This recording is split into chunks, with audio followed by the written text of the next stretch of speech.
Support for 100 Watts and a Wire is brought to you by 100wattsandawire.com. To subscribe to the show, simply click the RSS feed or subscribe wherever you get your podcast. When you visit, apply for your free 100 Watts ID and learn how you can become a sustaining member. Click the donate page and pick the option that works best for you. We've got a traveling toolkit, 100 Watts and a Wire gear, and activity days with prizes. That's 100wattsandawire.com.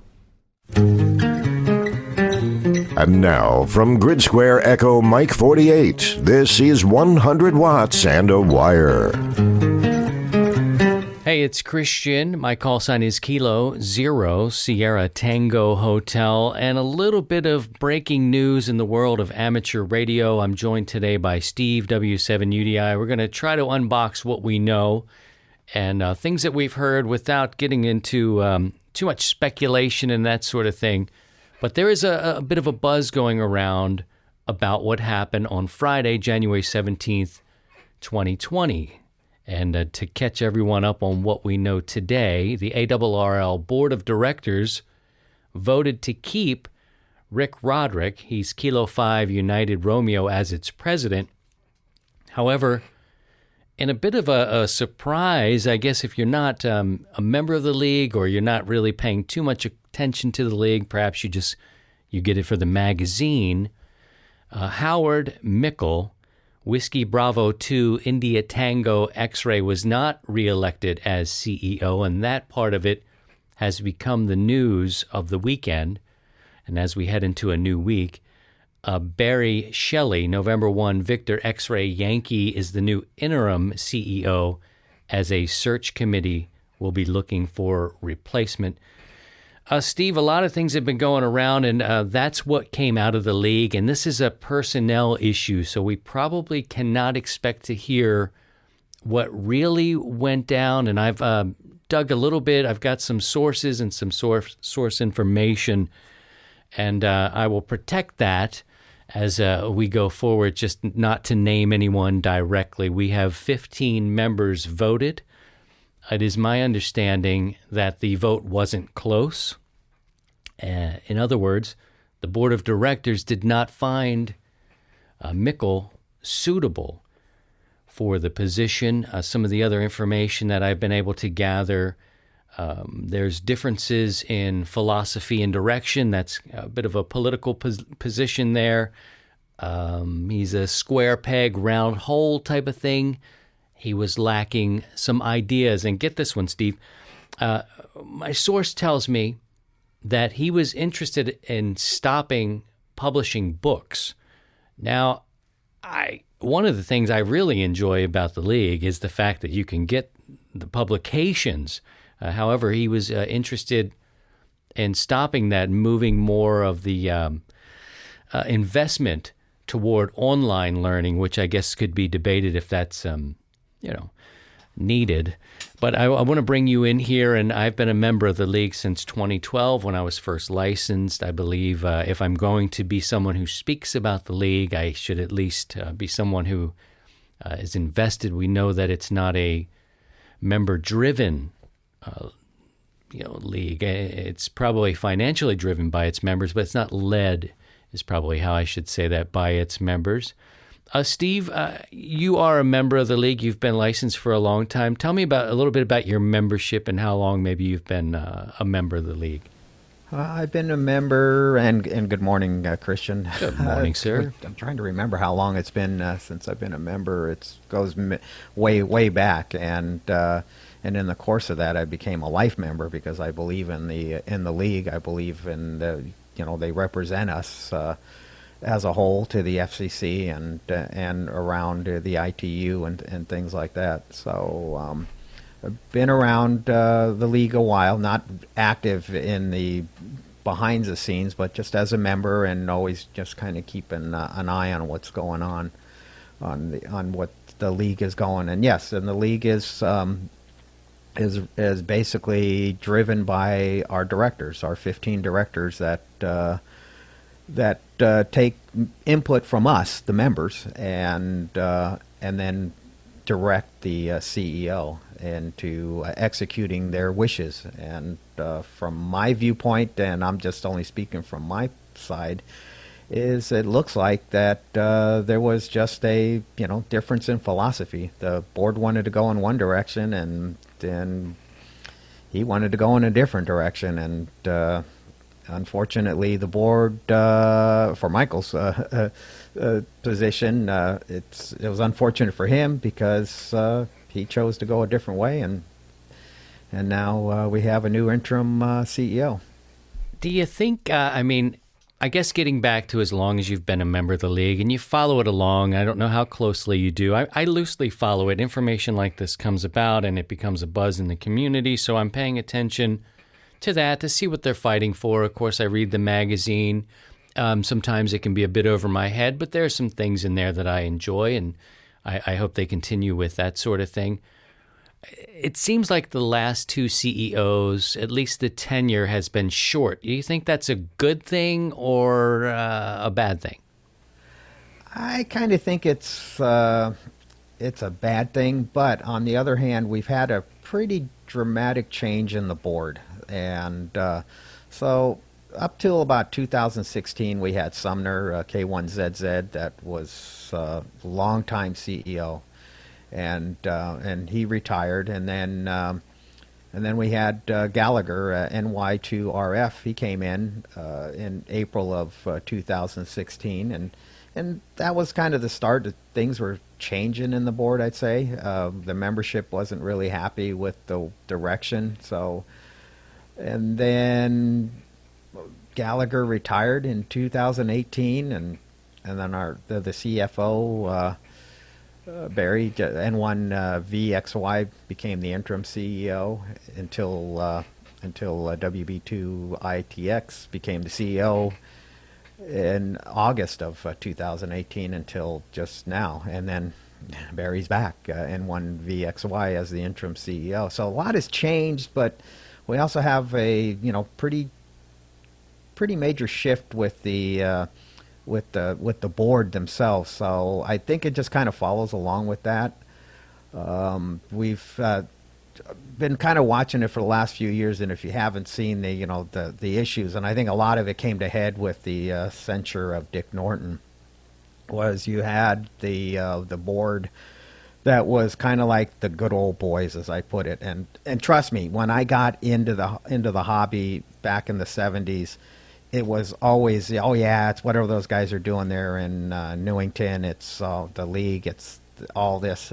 It's been kind of this good old boy thing, and things have changed. People want the board to be more transparent and more open. There's been calls for having people attend the meetings, and that's not a good. I don't think that works out well because that becomes disruptive and things like that. I would like to see maybe a video feed or something of a board meeting, but that's pretty boring watching a board meeting and going from there.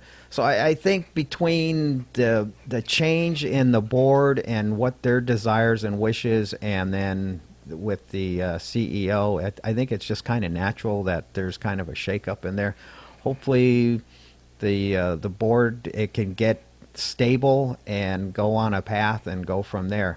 Back to the books, I can see if we do it online, we can keep it up current and everything, but I think getting away from publishing is a bad idea, because let's say you're going to go out and set something up out in the middle of nowhere and you don't have internet access. Guess what? You're not online. You can't read the book, but a piece of paper, doesn't require batteries, doesn't require power. All you need is just, even if it's in the middle of the night, candlelight, you can read it, and you can get the information there. So I think going away from publishing, books themselves is a bad idea. Adding online, I think, is a good idea, because there's that option. And so, but, the way I see it here is that the board had their directions. Our last CEO had his thoughts on how to go. The two clashed, and unfortunately, we're in the state where we're at right now, looking for a new CEO. It's interesting when we talk about the board members and you talk about the change, because there has clearly been a change in the board. I kind of wonder if that's something we need to explore. We need to hear from these folks. So I'm encouraging the audience here to go and talk to your section managers and the people who are on the board to see where they are on this, and maybe even ask them how they voted. They may not give you a deep explanation. Of course, it is a personnel issue, and people will not speak deeply on personnel issues, or you'll get sued. You can be sued in sort of a business structure. But I think of the 15 members and the change that did come, I thought it was a bit more of an incremental change. Mm-hmm. And I'm trying to figure out if this guy, Mickle, was, too extreme for some of the established older guard members, because it didn't seem like it was a complete turnover in the board, but some change was there, and better days were we were feeling a hope for that, and some change for sure. But the vote, I'm told, wasn't close. So this says that this guy's philosophy was extremely different. And I don't know in which way, but it would, if the vote's not close, Steve, then this guy must have really been, quite different or complacent. I don't know what it is, and I think all this stuff will come out. But you get what I'm saying here? I don't think the change in the board was so drastic that they put him in there, there's a change in the board, and the vote goes vastly in the other direction away from him. Yeah, if it was a close vote, that's one thing. But like you said, it sounds like it was a pretty one-sided vote, and so there's something going on there that the board and the CEO are not seeing eye to eye. Be curious to see what they do in publishing, because I always collect whatever book I don't have. With my new membership, I don't know if you still get that as a lifetime membership person holder, that they give you like a yearly thing. But for me, I kind of re-up year to year, and I find myself kicking myself, I don't know, and there's weeks and weeks of them kind of saying, hey, Christian, it's time, buddy, 6 more weeks. And I'm like, I don't know. But it's always like, we'll give you a book. And not that puts me over the top, but I take one, whatever I don't have. This year, I think I picked the HF Digital Mode book, and it's a book I haven't even cracked into it. But like you said, it's a reference for me. It's in my library now. Mm-hmm. And I would think that it's got to be a big earner for them to have, if you and I are in publishing, and we're in magazines that are like, going out nationally into the world, to the mainstream, yeah, there's probably an argument that publications are just like newspapers. They're struggling.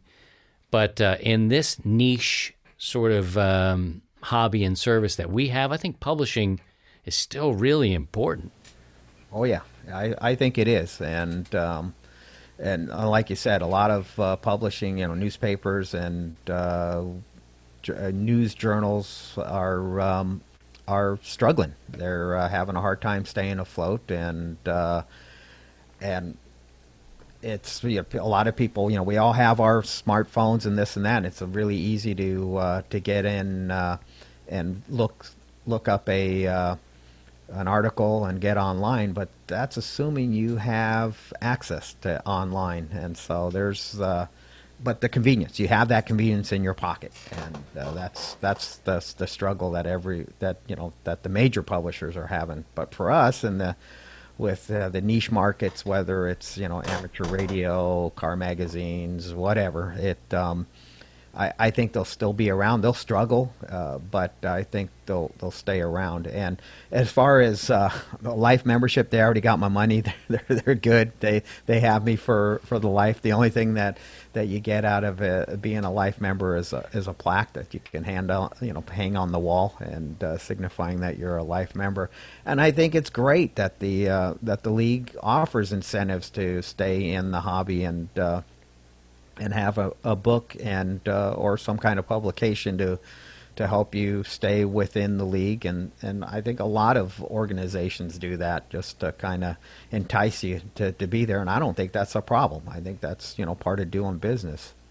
I agree, and I love it. It's about a $20 book every year. I figure I get my, I get the magazine, the monthly magazine. It always comes on time. I get some sort of free book that can serve as a reference. I did buy an antenna book, and I'm telling you, Steve, Tim Duffy, K3LR, gave me my 2015 ARRL handbook because, I was getting into HF, and it's huge, man. And just holding that in your hand, or the antenna book.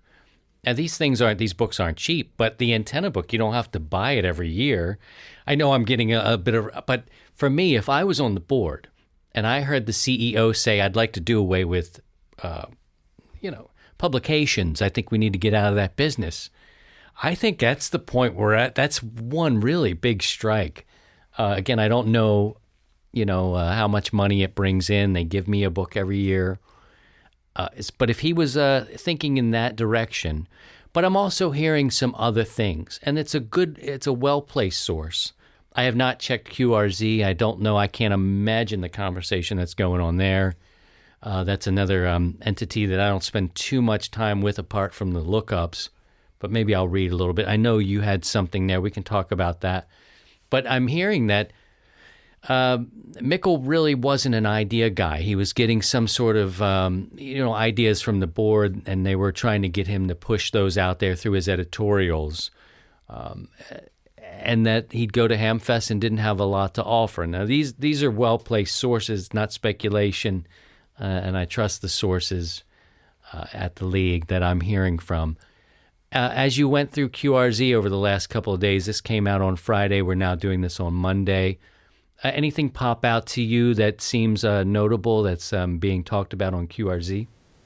Well, I noticed on QRZ there was a lot of, people were a little wound up, so to speak, and about some of the editorials. And I personally, I didn't care for the editorials that here lately was talking about the business and as the CEO, he has the responsibility. There's people that work at the league that their livelihood is dependent on decisions that he's making and what he's doing and implementing the board's wishes. But I was getting a little tired of having all the business jargon and all this latest mumbo jumbo and business geek speak, so to speak. And it was just, when I pick up QST, I don't want to hear about silos and vertical integration and this and that and what the latest business jargon is. This is our hobby, and this is and the league is here to represent us in the hobby. And yes, it is a business from his perspective, but I think that was rubbing the membership wrong, and a lot of people spoke out against it, even non-members, because you can get on the ARRL website and see what the CEO's editorial was, and people cross-posted it if they didn't have it, and people were not happy with it, and if you're trying to build up membership and you're already having non-members kind of getting a little tweaked over it, I don't think it's a good idea. I mean, it's fine for maybe one editorial, like this is the way I see it and how I want to go, but it just kind of kept going on and on and on. It's like, what does that have to do with the membership? What does that have to do with growing the league and lost membership? They just did they raised the dues to $49 a year, and that always has an impact. You lose membership, and people are going, why am I want to pay $50 a year to get business geek speak from the CEO? What does that have to do with the hobby? This is my hobby. I want to get away from the work environment. And so that was, for me, was one of the things that just kind of irritated me. And then, looking at what's going on, and it's basically, there's a couple of, the board members that that likes to get out there and, and interact with everybody, which is great. I wish more of the board members would get on, public forums and really interact. And and it's a great place for you as members and even non-members to kind of put in suggestion and ideas. And even though if you're a non-member, they're going to hear it. But if they hear enough of it and say, hey, you know what, maybe we should start thinking about doing something like that. And if they started implementing things, then maybe we can start bringing in more members. I mean, ARRL only represents about 20% of the ham population, give or take. It's the numbers can vary, but roughly 20%, and that's no different than a lot of other, organizations that that are catering to, say, a particular interest group, and NRA comes up with to mind. I think they represent maybe 20% of gun owners, roughly. So same thing. So I'm just using that as an example, and I personally was just kind of taken back on the direction that Mickle was going, and I just wish he didn't go that. And then there's other people that are talking about, well, he's not a contester, he's not active on the air, or this or that. And in the ideal world, and this is just my opinion, yeah, we want a guy like Tim Duffy to be the CEO of the ARRL, but that's not going to happen. The man has a job. He's taking care of DX engineering. But a guy like that would be ideal, but it's not going to happen for someone to up and relocate and move to Connecticut if they don't live in the Northeast. But and personally, I would love to see someone that's more involved in the hobby by operating. I don't care if you're a DX or a contest or whatever. Just get on the air and be out there.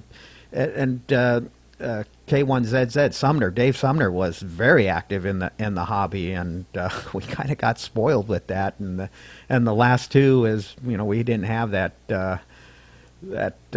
active CEO. Now, whether that makes the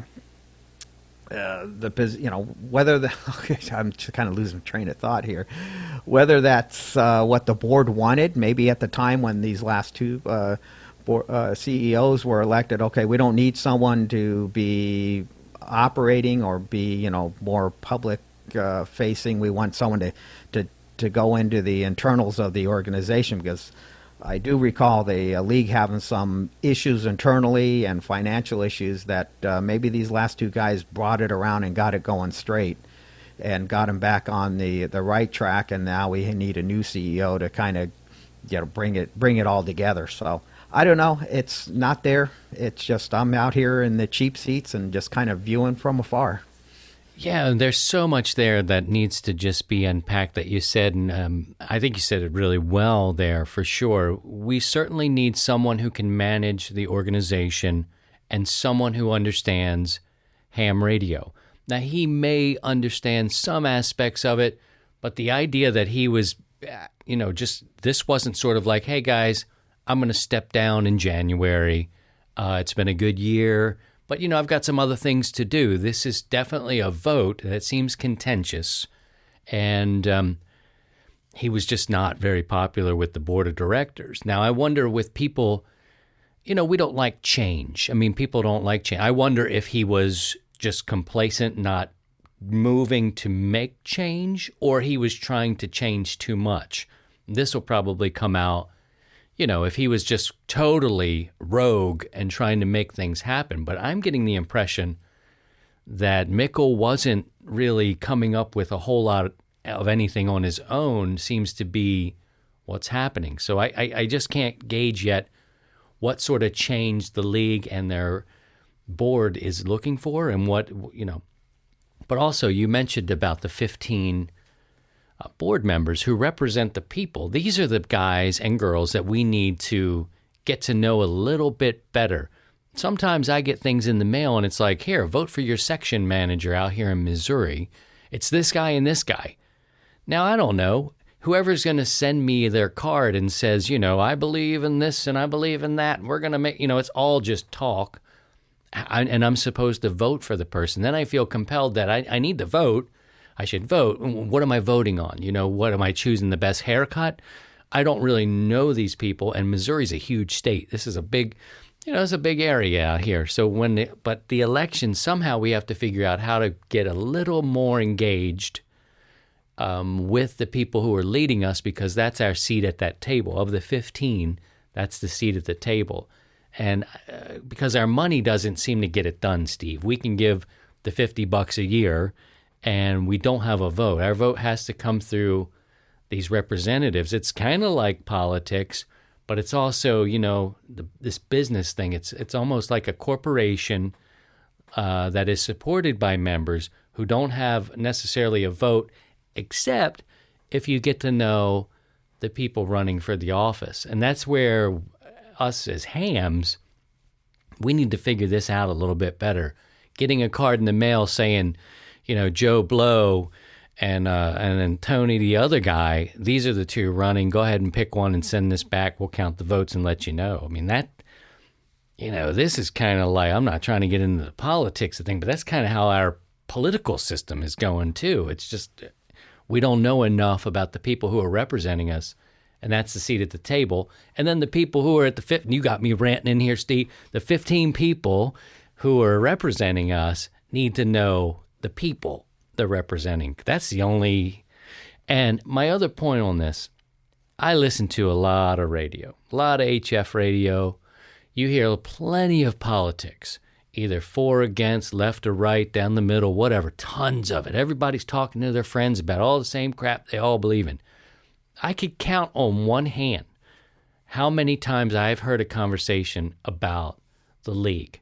I mean, I don't hear it. There's no buzz on the air as far as I'm concerned. I consider myself a really active listener, and I'm on the air. And maybe, and I want to get your perception of this too, but people just don't seem to care, Steve. It's just like, it's the same old thing. They dropped the code back in whenever, and next thing you know, all these people got in. They've really done, and they're done with it. They're done with it. So maybe this is a show all about nothing, or it's something, but it really is the state of where we are today. And on the air, I don't hear it. Let me gracefully just back away from this microphone and stop talking, and you pick it up, anything that popped out. And go ahead, Steve. Yeah, you're right. I haven't heard really anyone talk too much about the league on the air. You see it more in the forums. You'll see it on QRZ.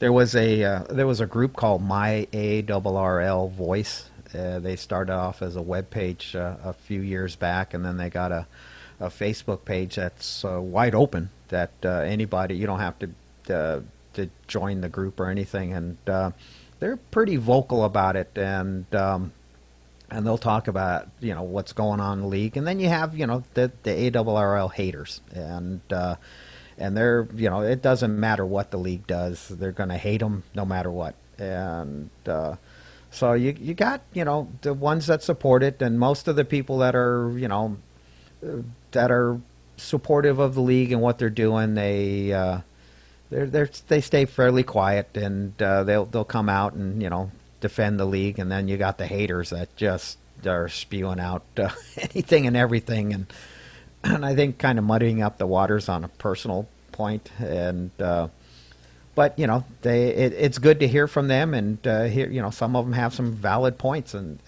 that's good. But as far as on the air, you don't hate it. I mean, you don't hear it, and like our current system. But the sad part is when you look at the at the votes for directors, and so every year there's a vote for approximately basically 1/3 of the directors. So there's 15 board members each year. There's 5 divisions that are up for vote, and I think in this last round we had 2 brand new directors and 3 that got reelected. So so every 3 years the board member comes around and is up for vote, and for us here in the Pacific Northwest, ours came up last year. It was last year, so it's their second year into it. And I knew my last director, Jim Pace, is a personal friend of my father-in-law, and I got to know Jim very well. Jim and I've had, some discussions. I didn't like some of the direction he went and stuff, and I let him know. And he took it for what it was, and then still kind of went in the direction that he thought was best. And so, as a member, you get out there and you tell them what you feel, how you feel, and what you would like to see, because this is a membership-driven organization, and yes, it's a business for the folks that are working at the league, at the headquarters, and they're doing a great job. So this is not bad, any reflection of bad on the people that work there. It's they're doing a great job. Every time I've interacted with headquarters, which has only been a few times, it's been top notch. Just super great people, and I've met them over at Dayton and things like that. Just excellent people. So this is just at the top and a direction of where we're going. And so if you're not a member, think about it. Get in there and make your voice known, and get out there.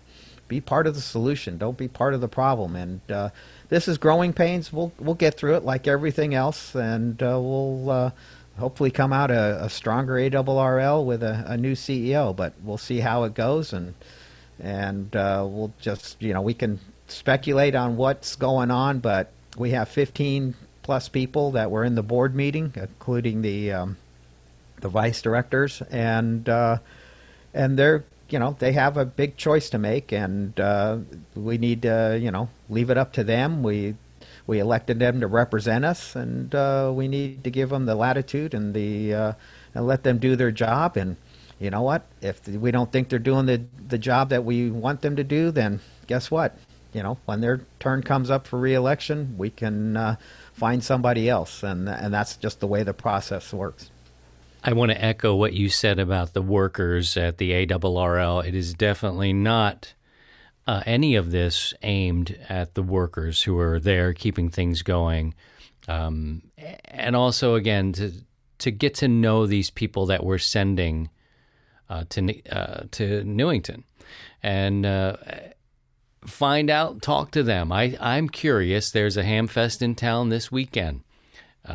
Howard Mickle was scheduled to present.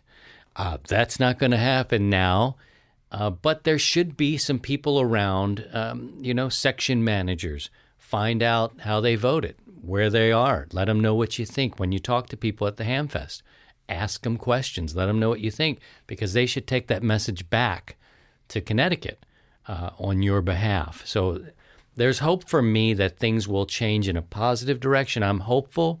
I continue to be a member, but we have to get engaged if you want. We're always in a reactionary, the CEO just was voted out. I'm guilty of not knowing the people on the board. They're listed there in the magazine every month, so you can find out. But be engaged, and then maybe they'll represent the people a little bit better. At least they'll know the people paying the money. That's your voice. That's your voice right there, is that person that you send to Connecticut. Okay. I guess It's a good time. Can I add one more thing? Yeah, sure. When you do, and this is for everyone, if you do come across your director for your division, be respectful. Tell them, what you feel, how you feel things are going. But remember, these guys don't get paid, the guys and gals. They volunteer their time to be the director. So be respectful for them, and give them, common courtesy. I hate to say this, but we have a lot of discourse in the country, and let's keep it out of our hobby here. So be respectful to the director as you convey your ideas, and you'll be surprised how far it may go. And thank them for what they're doing, because it's a thankless job being a director. And frankly, they went one step in caring more than we did. I mean, they're actually engaged in playing in the game. So, great point there. So I guess it's a good time for us to announce that we are both running for the office. I guess not. Nope. Time's up. We didn't have enough time. We didn't get organized enough. But thanks for talking about that, Steve. It's important stuff, and I think we're in a reactionary position. We're hearing the news, and it's just sort of, the league's screwed up. But we could actually make a difference, and I think we laid out some points today. All the stuff that I think Mr. Mickle is going to fade away. It's not going to be a big thing. They're not going to talk about it. Oh, you may get some sidebar conversations at a ham fest about it, but it's done. It's done. It's over. The why of it, we know a little bit more. I told you what my sources say, but it's done. It's over. So where do we go next? Keep an eye on that, and that's about all we can do besides talking to our officials or the people that are running. That's when I need to get involved, Steve, is when I find out these people who are interested in going there, replacing the old one with a new one. What's the difference? What do you got to add? What are you going to fight for? What we got to get engaged a little bit. That's where the hope is. Kind of down in the middle. And as they go up to vote. When the director's coming up for re-election or there's new people that want to become director, engage them. They're going to be out at the Hamfest. They're going to be at the conventions. They're going to be making the rounds to club meetings. Even if you're not a member of a club, if a board member is coming into a local club, go there. Get engaged with the candidates and make them earn that position. So our latest one that we had here in the Northwest, he hit me up at Seaside one year, and he saw my ARRL life badge and came up to me and made his case to why he should become the director. And him and I had a nice discussion, 15, 20 minutes, and I got to hear what his philosophy was, and then I told him what I'd like to see in a board member, and so. And then the other candidate didn't even bother. They didn't want to engage or anything like that. So get out there and engage, and pick the person that you think will best represent you, and that's what it's all about.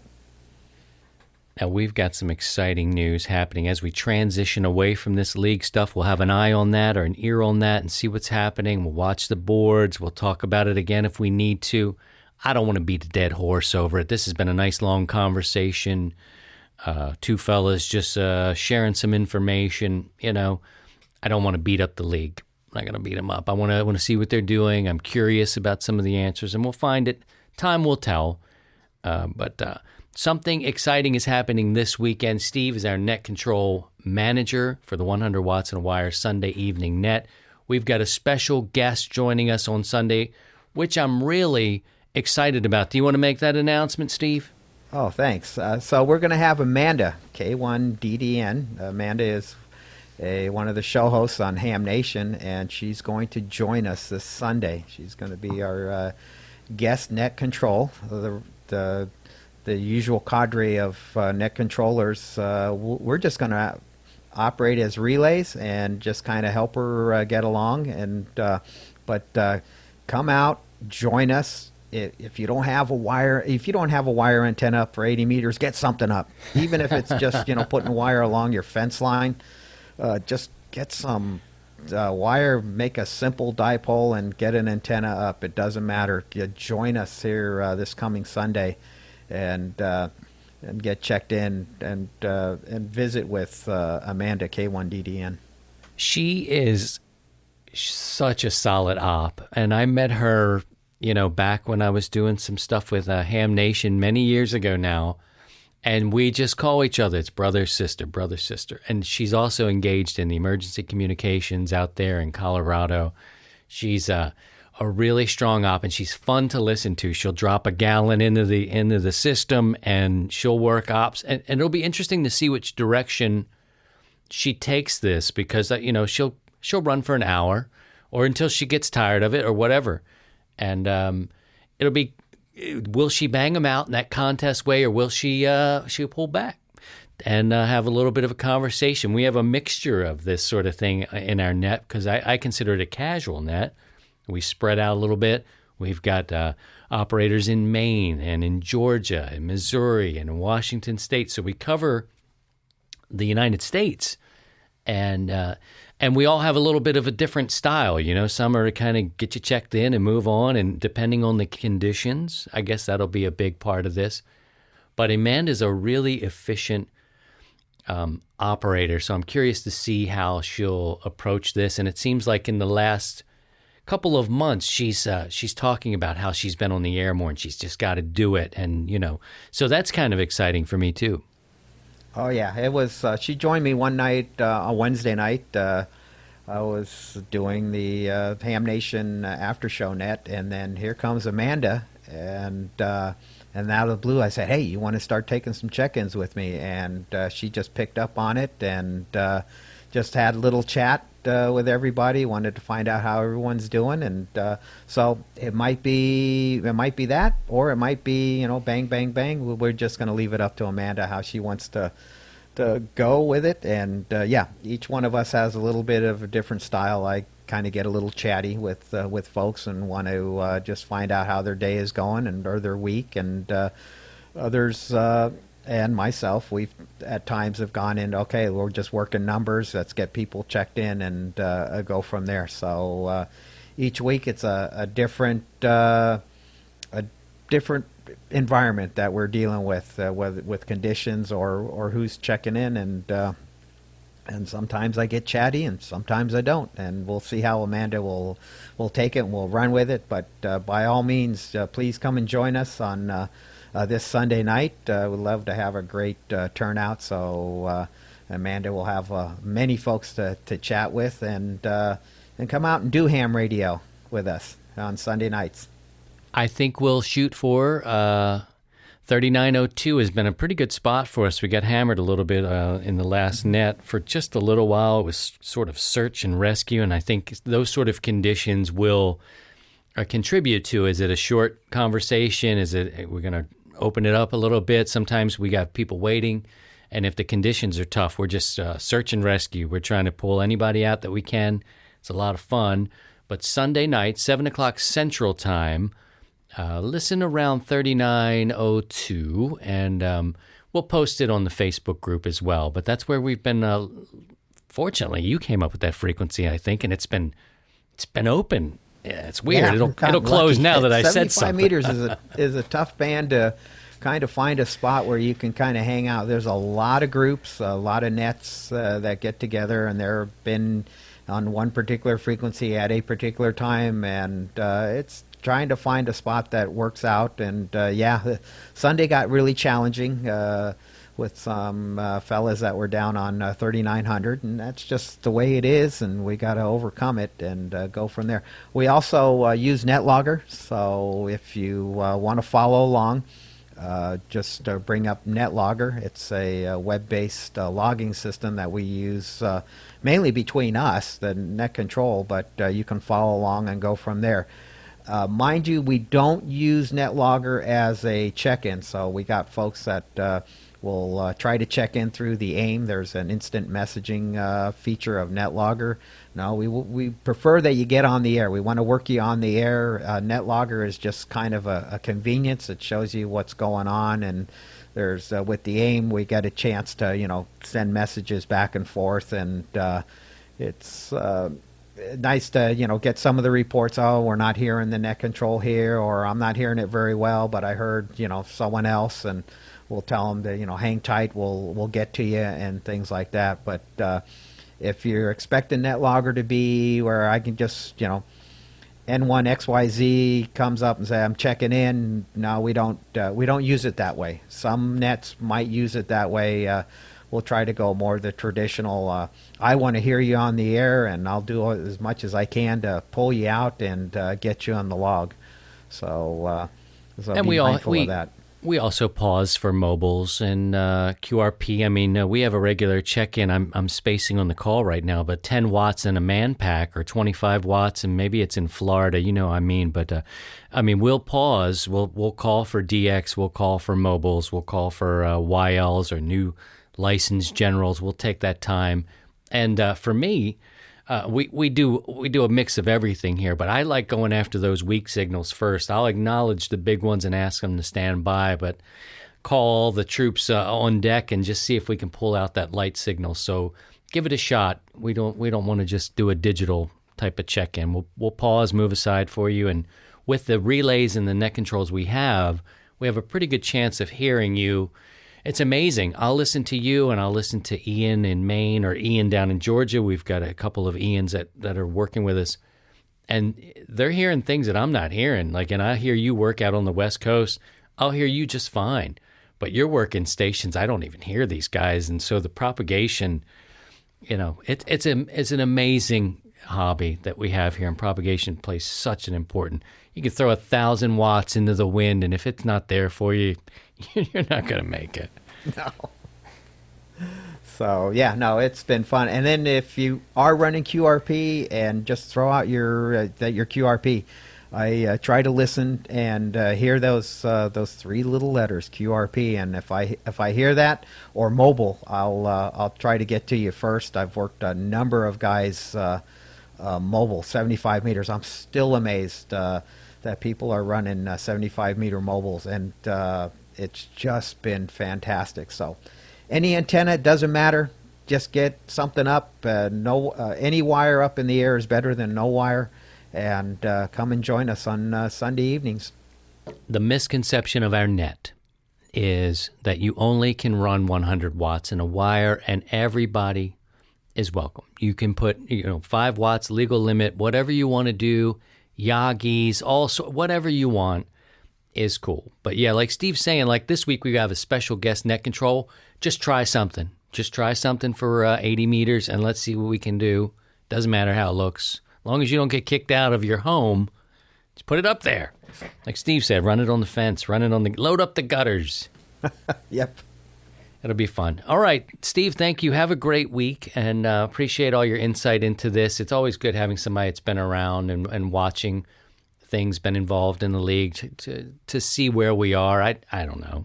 I'm always reactionary, or at least getting my information that way. So I'm working harder to get on the front side of the information. So I appreciate your input. And we'll do this again. We've got some topics that we need to come back to. This was more of a special report, plus the announcement of Amanda, K1DDN, joining us Sunday evening, 7 o'clock Central.